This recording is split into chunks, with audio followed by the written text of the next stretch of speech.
தமிழ்நாட்டை ஆளுகின்ற மாண்புமிகு தமிழ்நாடு முதலமைச்சர் என் அன்புக்குரிய தளபதி அவர்களுக்கான ஒரே ஒரு வேண்டுகோள் தான். அந்த வேண்டுகோள் மாண்புமிகு மறைந்த அம்மையார் ஜெயலலிதா அவர்கள் நிறைவேற்றியது போல் ஈழத்தில் நடந்தது இனப்படுகொலை என்றும் அதற்கு சர்வதேச நீதி விசாரணை நடத்த வேண்டும் என்றும் ஒரு பொது வாக்கெடுப்பை நடத்தி உலகம் முழுவதும் ஆளுகின்ற என் ஈழ உறவுகளிடம் இந்த வாக்கெடுப்பினூடாக ஒரு தனித்தமிழ் அரசை உருவாக்கி தருவதற்கு நீங்கள் தலைமையேற்றிருக்கிற திராவிட முன்னேற்ற கழக தலைமையிலான கூட்டணி கட்சிகள் அதற்கான தீர்மானத்தை நிறைவேற்றுங்கள் என்பதுதான் உங்களிடம் எங்களுக்கு இருக்கிற கோரிக்கை. அடுத்த கோரிக்கை, இது ஈழம் சார்ந்து உங்களுக்கு நாங்கள் வைத்த கோரிக்கை. அடுத்த கோரிக்கை, இங்கே தமிழ்நாடு வந்தவர்களின் வேட்டைக்காராக மாறி வருகிறது. எங்கு திரும்பினாலும் வடவர்கள், எங்கு திரும்பினாலும் வடவர்களுடைய அரசு, நம்முடைய தமிழக அரசு அலுவலகங்களிலும் ஒன்றிய அரசு அலுவலகங்களிலும் 90% மேலும் எங்கு திரும்பினாலும் அவர்கள் தான் இருக்கிறார்கள். இந்த நிலை மாற வேண்டும். கொலை, கொள்ளை, கற்பழிப்பு, வழிபறி, திருட்டு என்று எல்லா நிகழ்வுகளிலும் நீக்கமர வடநாட்டு கும்பல்கள் இந்த அட்டுழியத்தை, இந்த அநியாயத்தை, இந்த அக்கிரமத்தை செய்து கொண்டிருக்கிறான். ஆதலால் இங்கே எவன் வருகிறான், எவன் போகிறான், எந்த பணிக்கு வருகிறான், அவன் குற்ற பின்னணி என்ன, அவன் யார், எந்த மாநிலத்தை சேர்ந்தவன், எந்த நோக்கத்திற்காக வருகிறான் என்பதை ஆய்ந்து அறிந்து அந்தந்த மாவட்ட ஆட்சித்தலைவர் அலுவலகங்களிலும் காவல் நிலையங்களிலும் முறைப்படுத்துகிற ஒரு முறைமை, ஒரு சிஸ்டம், அதை நடைமுறைப்படுத்துங்க. அதுதான் வடகிழக்கு மாநிலங்களில் இருப்பது போல் ஸ்டேட் என்ட்ரி லைன் பர்மிட் முறை. அந்த முறையை செய்வதற்கு தமிழ்நாடு முதலமைச்சர் அவர்களே உரிய நடவடிக்கைகளை மேற்கொள்ளுங்கள் என்று சொல்லுகிறோம். எனக்கு முன்னால் பேசிய எனதருமை ஆளுமைகள் குறிப்பிட்டது போல் இந்த நாட்டில் வடக்கன் வரவே கூடாது, அவன் எந்த பணிகளையும் செய்யவே கூடாது என்று நான் சொல்லவில்லை. அதை முறைப்படுத்தி கண்காணித்து எந்த நோக்கத்திற்காக வருகிறானோ அந்த நோக்கம் நிறைவேறிய பிறகு அவன் அவனுடைய தாயக மண்ணுக்கு செல்வதை உறுதி செய்யுங்கள் என்று சொல்லுகிறோம். இன்றைக்கு தமிழ்நாட்டில் ஒரு புள்ளி விவர மூத்த பத்திரிகை நண்பர்கள் சொல்லுகிறார்கள், 1.5 கோடி பேருக்கு மேற்பட்ட வட இந்தியர்கள் இந்த மண்ணில் வாழ்கிறார்கள். அதிலே சுமார் 70 லட்சத்துக்கு மேற்பட்டவர்கள் 2026 தமிழ்நாடு சட்டமன்ற தேர்தலில் வாக்களிக்க இருக்கிறார்கள். இங்கே ஒரே ஒரு அதிகாரம் தான், அரசியல் அதிகாரம். ஒரு 90% இந்த தாய் நிலத்துக்கு சொந்தமான தமிழர் கைகள் இருக்கிறது. அதையும் கைப்பற்றிக் கொள்வதற்காக, அதையும் எங்களிடமிருந்து தட்டி பறிப்பதற்காக வட இந்தியர்கள் என்கிற பெயரில் RSS சங் பரிவார கும்பல்கள் கும்பலாக கொண்டு வந்து குவிக்கப்படுகிறார்கள். பீகாரில் நீக்கம் செய்யப்பட்டிருக்கிற 65 லட்சம் பேரில் ஒரே மாநிலத்தைச் சேர்ந்த 6,50,000 பீகாரிகள் தமிழ்நாட்டில் வாக்காளர்களாக சேர்ப்பதற்கு விண்ணப்பித்திருக்கிறார்கள் என்று சொல்லுகிறார்கள். அதை விண்ணப்பிப்பதற்கு என்று அஸ்ஸாம் பவன் என்று ஒன்றை உருவாக்கி இருக்கிறார்கள். அதற்கு ஒரு தலைமைச் செயலாளர் இங்கு நியமனம் செய்யப்பட்டிருக்கிறார். அதே போன்று இன்றைக்கு பீகார் பவன்கள், ஒரிசா பவன்கள் இந்திய நாட்டின் IAS படித்த அதிகாரிகளை இன்றைக்கு அவர்களுக்கு எல்லா விதமான ஆதார் அட்டை, குடும்ப அட்டை, வாக்களிக்கிற அட்டை, அவர்களுக்கான இருப்பிட சான்றிதழ், அவருக்கான பர்த் சர்டிபிகேட் என்று சொல்லக்கூடிய பிறப்பு சான்றிதழ், இறப்பு சான்றிதழ், இதையெல்லாம் வாங்கி தருவதற்கு 7 கோடி மக்களை ஆளுகின்ற தமிழ்நாடு தலைமைச் செயலகம் போல் இந்த மண்ணில் அவர்களுக்கான அலுவலகங்கள் இயங்கிக் கொண்டிருக்கிறது. அப்படி இயங்கி எல்லா இடங்களிலும் அவர் வருகிறார். இதால் என்ன உங்களுக்கு பாதிப்பு? என் மொழி சிதைகிறது, என் பண்பாடு சிதைகிறது, என் நாகரிகம் சிதைகிறது, என் தொன்மை, என் வரலாறு, என் இலக்கிய இலக்கண வளம் மாறுகிறது. இன்றைக்கு ஹோலி பண்டிகை தமிழன் கொண்டாட தொடங்கிவிட்டான். மும்பாயில் கொண்டாடிய விநாயகர் சதுர்த்தி ஊர்வலங்கள் இந்த மண்ணில் மாட்டு வண்டி, டயர் வண்டி போய் இன்னைக்கு லாரிகளிலும் டிராக்டர்களிலும் கொண்டாடுகிறான். ஒரு காலத்தில் கொண்டாடினோம் தமிழர்கள். 30 ஆண்டுகளுக்கு முன்பாக வீடுகளிலே ஒரு பசும்பாட்டு சாணியை எடுத்து ஒரு அருகம்புல்லை வைத்து தூக்கி குளத்திலே, கொட்டையிலே, கேணியிலே போட்டு விடுவார்கள், முடிந்துவிடும். இன்றைக்கு அது கலவர பூமியாக மாறுகின்ற விழாவாக மாற்றப்பட்டு இருக்கிறது. இன்றைக்கு தாய் தமிழ்நாட்டு பிள்ளை செல்வங்கள் தொலைக்காட்சி விவாதங்களிலே மூத்த பத்திரிகையாளர்கள் கேள்வி எழுப்புகின்ற போது ஐ டோன்ட் நோ தமிழ்ன்றான். யாரால? இவர்களால.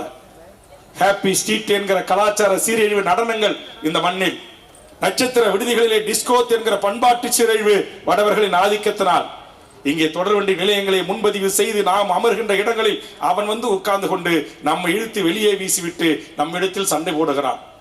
நம்மளை பேசக்கூடாத மொழியில் அவன் மொழியில் நம்மளை திட்டி தீர்க்கிறான். காவல்துறை தடுக்க போனால் காவல்துறை அடிக்கிறான். இன்றைக்கு வணிகங்கள் முற்றுமுதலுமாக மண்ணடியிலே காசி செட்டி ஸ்ட்ரீட்டிலே என் தமிழ் முஸ்லிம்களிடம் இருந்த ஒட்டுமொத்த இன்னைக்கு வணிகங்கள் எல்லாம் அவன் கைக்கு போய்விட்டது. எங்கள் அருமை சட்டப்பேரவை உறுப்பினர் எனது அருமை நண்பன் தனியரசு கொங்கு மண்டலத்தில் இருந்து எங்கள் மஞ்சள் வணிகம் ஒட்டுமொதம் ஏற்றுமதி இறக்குமதி அவன் கட்டுப்பாட்டுக்கு போய்விட்டது. எங்கள் தங்க வணிகம் எங்கள் ஊர் செட்டியார் மார்கிட்ட இருந்துச்சு, அவங்கிட்ட போச்சு. எங்க சேலத்துல கொலுசு வணிகம் எங்க ஊர் ஆச்சாரி தமிழர்கள் கையில இருந்துச்சு, இன்னைக்கு அவங்கிட்ட போச்சு. இன்னைக்கு எங்க கிட்ட இருந்த எல்லா வணிகங்களும் பொருளாதாரமும் கொஞ்சம் கொஞ்சமாக இன்றைக்கு வடநாட்டு கும்பல்களால், சாதாரண உழைக்கின்ற தொழிலாளிகளை வெளியேறுங்கள் என்று நாங்கள் சொல்லவில்லை. அதுவும் இவர்கள் பன்னெடும் காலமாக வந்து இங்க குடும்ப அட்டை பெற்று இங்கே வீடு கட்டி புள்ள குட்டியை பெற்று வாழ்றான அவன் ஓட்டர் ஐடியை புடுங்குங்கன்னு சொல்லல, அவனுக்கு வாக்குரிமை கொடுக்க கூடாதுன்னு சொல்லல. நரேந்திர மோடி 2014 ஆட்சி அதிகாரத்திற்கு வந்த பிறகு அடிமை ஓபிஎஸ் அவர்களை பயன்படுத்தி தமிழ்நாடு அரசு பதவிகளில் எப்படி தமிழருக்கு வேலை இல்லாத ஒரு நிலையை உருவாக்குவதற்கு இந்திய நாட்டைச் சேர்ந்த எவர் வேண்டுமானாலும் வேலைக்கு வரலாம் என்று ஒரு சட்டத்தை இயற்றி பாதுகாப்பு தந்தார். அதை உங்களை போன்று எம் தமிழக வாழ்வுரிமை கட்சியின் உறவுகளை பல்லாயிரக்கணக்கில் திரட்டி தமிழ்நாட்டின் கோட்டை கொத்தளத்தை முற்றுகையிட்டு அதை ரத்து செய்வதற்கு போராடிய ஒரு இயக்கம் தமிழக வாழ்வுரிமை கட்சி. போராடினோம். சென்னையில் இருக்கிற டிஎன்பிசி அலுவலகத்தை இழுத்து பூட்டி இந்த உத்தரவை ரத்து செய்யுங்கள் என்று சொன்னோம். திமுக தலைமையில் கூட்டணி சேருவதற்கு 10 கோரிக்கைகளை முன்வைத்து மனு அளித்தேன். அந்த மனுவில் இந்த இனப்படுகொலை, இந்த சாதிவாரி கணக்கெடுப்பு, பொது வாக்கெடுப்பு, தமிழக அரசு பதவிகளில் 100% மண்ணின் மக்களாக இருக்கிற தமிழர்களுக்கும் பன்னெடும் காலமாக இந்த மண்ணில் வாழ்கின்ற மொழிவழி சிறுபான்மை மக்களுக்கும் கொடுங்கள் என்று சொன்னோம். இன்று கூட அந்த சட்டம் சிறிது மாற்றப்பட்டிருக்கிறது. முழுமையாக என் தாய் தமிழ் உறவுகளுக்கு அந்த 100% வேலை உறுதி சட்டம் இயற்றப்படவில்லை. தனியார் துறைகளில் தமிழ்நாட்டில் தமிழர்களுக்கு வேலை வாய்ப்பு உரிமை சட்டம் இல்லை. குஜராத்தில் இருக்கிறது, ஆந்திராவில் இருக்கிறது, கர்நாடகத்தில் இருக்கிறது, பீகாரில் இருக்கிறது. ஆனால் தமிழ்நாடு வந்தேரிகளின் வேட்டைக்காடாக மாறி நிற்கிறது. ஆக இதைத்தான் ஒரு ஜனநாயக ரீதியா சட்டமன்றத்தில் 4 ஆண்டு கரடியாக நான் கத்தினேன். சட்டம் இயற்றுங்கள் என்று சொன்னேன், இயற்றப்படவில்லை. வேண்டுகோள் வைத்தேன், நிறைவேறவில்லை. அதனால் தான் இங்கே எனக்கு முன்னால் பேசிய எனதருமை ஆளுமைகள் குறிப்பிட்டது போல் தமிழ்நாட்டின் அரசியல் கட்சி தலைவர்கள் எல்லாம் தேர்தல் வாக்குக்காக மாநாடு நடத்தி கொண்டிருக்கிறார்கள், தேர்தல் வாக்குக்காக பிரச்சாரத்தில் ஈடுபட்டுக் கொண்டிருக்கிறார்கள். என் இனம் செத்து மடிந்ததற்கு நீதி கிடைக்கவில்லை, அதுக்கு நீதியை தாருங்கள் என்று நான் உங்களை அழைத்து இங்கு கண்டன போராட்டம் நடத்தி கொண்டிருக்கிறேன். தமிழ்நாட்டில் நாங்கள் வாழ முடியவில்லை, வந்தவன் எங்களை அடிக்கிறான், வந்தவன் எங்களை உதைக்கிறான். தடுக்க சென்ற என் தமிழ்நாட்டு காவல்துறையை அவன் கைது செய்து வைக்கிறான். சிந்தாதிரிப்பேட்டையில் காவல் ஆய்வாளர் தாக்கப்பட்டார், நாமக்கல்லில் தாக்கப்பட்டார், பெருந்துறையில் தாக்கப்பட்டார், ஈரோடில் தாக்கப்படுகிறான். கடந்த வாரம் கூட ஒரு தமிழன் திண்டுக்கல்லில் அடித்து கொலை செய்யப்பட்டான் இந்த வந்தேரி கும்பல்களால்.